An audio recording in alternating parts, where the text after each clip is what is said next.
Hello and welcome to the next video of the LEC 2025 preview videos. We're covering KOI, Movistar KOI. First time that this organization has moved up to the LEC in its current form. KOI has had a year in the LEC in the past. Mad Lions, KOI, of course, Mad Lions, but now Movistar Riders. And this is, if you actually look at the Wikipedia page, it's not listed as a, I don't believe as a LEC org. So, second going into this season in their debut. 4 of the 5 are Mad Lions KOI of last season, plus JoJo, the first North American import possibly ever to go to the LEC. In top lane, we have Mirwin. Mirwin is a great player. His stat line is second best in the LEC from last year, only behind BB. Very carry-oriented, one of the most heavy carry-oriented top laners in the world outright. And going into year 2, he's going to have to offer that weak side facilitator mindset from time to time. Now that JoJo's on the team, this is no longer a situation where you can have like a guy like Frescowi in mid lane not getting any resources, right? JoJo's gonna farm and gonna get resources where Frescowi didn't. So Mirwin 2.4 KDA, 50.8 KP, 7.9 CS per minute, all pretty meh, but he's a rookie. 3.2 share differential and 1.49 ROI. Those are very high. The 3.2 may be the highest in his role. That's what I'm trying to say. Like in terms of gold share to damage share relative to the team, definitely gave the team back what they got, what they gave him. Going into this season, I know he was on my list of players that deserved an opportunity, and I'm happy he did get it. -5 gold at 15 minutes, 3.06 vision efficiency, 30 champions in 85 games, which is a massive part of why I liked him as well. 21 years old. Kesante, TF, and Nar represent 33% of his games played. So he played the other 27 champions in the other 67% of games, offering a lot of different looks for his team. The backup is Spooter. Spooter had a 3.2 KDA, 56 KP, 7.4 CS per minute last season. He will not be threatening Mirwin for a job. 0.2 share differential, 1.38 ROI, down 15 gold. 2.42 vision efficiency, 13 champions in 55 games. Jungler is Elyoya. Elyoya took on a more facilitator mindset last season. One of the actually skewed very facilitator to offset Mirwin's heavy carry style. You know, sometimes if you clearly have, a style of play and you're not going to change it, other players have to adapt. And Elyoya, being 24 years old and most experienced at this level, did that. Ranked 4th based on his stat line. 3.7 KDA, 76 KP. So over 3 out of every 4 kills Elyoya was involved in for Mad Lions last season. 5.7 KDA, down 4.2 share differential, just under 1 damage per gold, down 5 gold at 15 minutes, 3.88 vision efficiency, 23 champions in 85 games, which is great, of course, a lot of champions. 24 years old, Vi Ivern Sejuani, 35% of his games played. Backing up Elyoya is Ekis.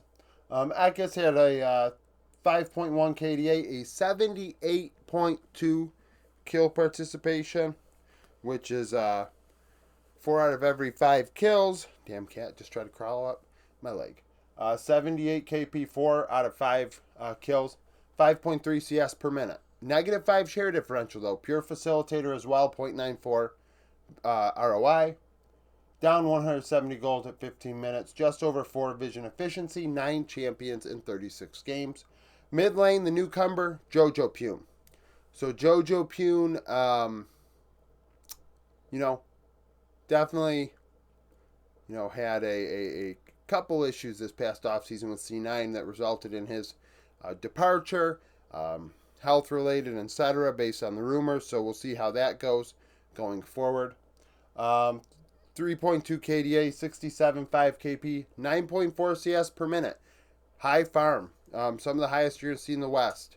5.1 share differential, 1.55 ROI. So very high in the damage department. Like I said, Mirwin's going to have to change the way he plays. 200 gold ahead, 2.71 vision efficiency, 16 champions in 47 games, fourth in his role based on these stats. He's only 20 years old still, which is incredible to think. Feels like he's much older than that. Corky Azir Yone, 45% of his champion pool. The most, second most on the team in terms of being constricted. We have Frescowi's stat line as well from being with Mad Lions. This would rank 8th if he was going into this year. That's how he was last season. Honestly, it kind of fits because he wasn't very good last season. 3.3 KDA, 56.2 KP, 8.9 CS per minute. The 56 KP was the shocker. That was screaming, oh my God, what is my mid laner doing? Because nobody had a KP nearly as low as Frescowi last season across all of Tier 1. Still came out a positive 1 in the share differential with a 1.32 ROI, one of the lowest in the 4 major regions. Down 60 gold at 15 minutes, 2.65 vision efficiency, 21 champions in 85 games, is 25 years old. 80 carry is Supa. Supa looked very good last season statistically as he continued, to progress in his career. The numbers weren't as gaudy as they were when he was in the ERLs, when he had a 1.8 or whatever ROI and looked really disgusting. His numbers tempered a bit, and yeah, at times he got a little cocky and the ego was kind of cringe, but over the aggregate, he did go to Worlds and he did perform. So 3.8 KDA, 71.5 KP, 9 CS per minute. With all the Senna games, that's okay. 6.2 share differential and a 1.63 ROI. I am curious what's going to happen with the resources. Luckily, Supa was never a great farming player. So maybe that CS will be freed up because, JoJo might just suck it up where Frescowi didn't. 270 gold at 15 minutes, 3.34 vision efficiency, very good. 16 champions, 85 games. First in his role in the LEC going into the season. 24 years old. Zeri Senna Zaya, 36% of his champion pool. Behind him is Unforgiven.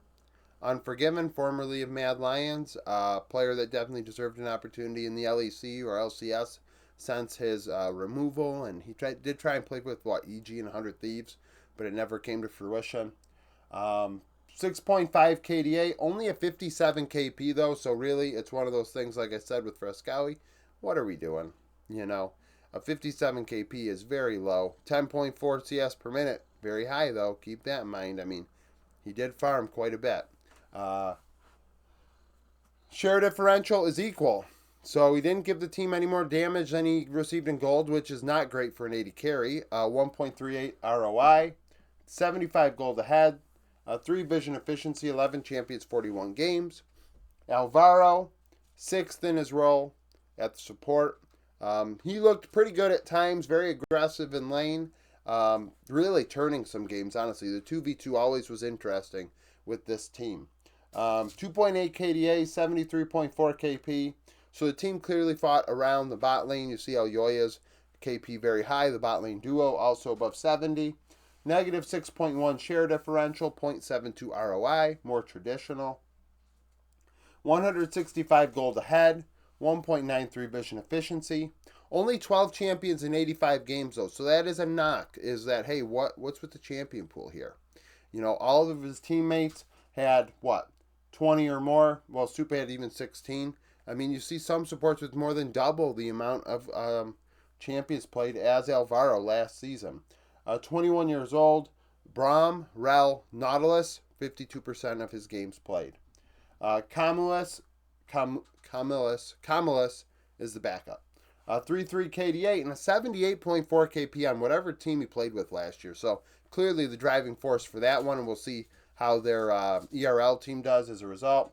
Negative 6.1 share differential, 0.69 ROI, 40 gold ahead, 1.84 vision efficiency, 15 champions in 62 games.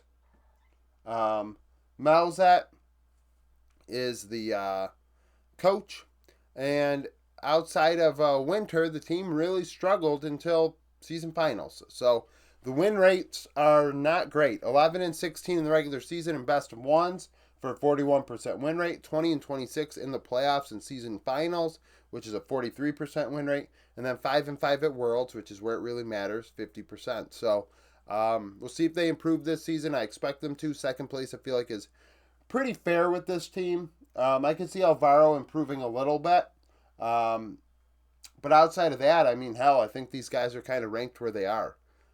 So, I mean, second place is, they are very close in the aggregate and algorithm to Fnatic and first. So I could see them taking first this year.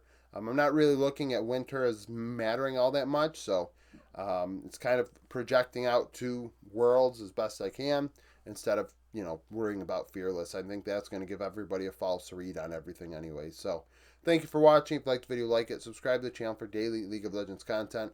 Follow me on Twitter, join the Discord, become a YouTube supporter, and hope to see you again tomorrow.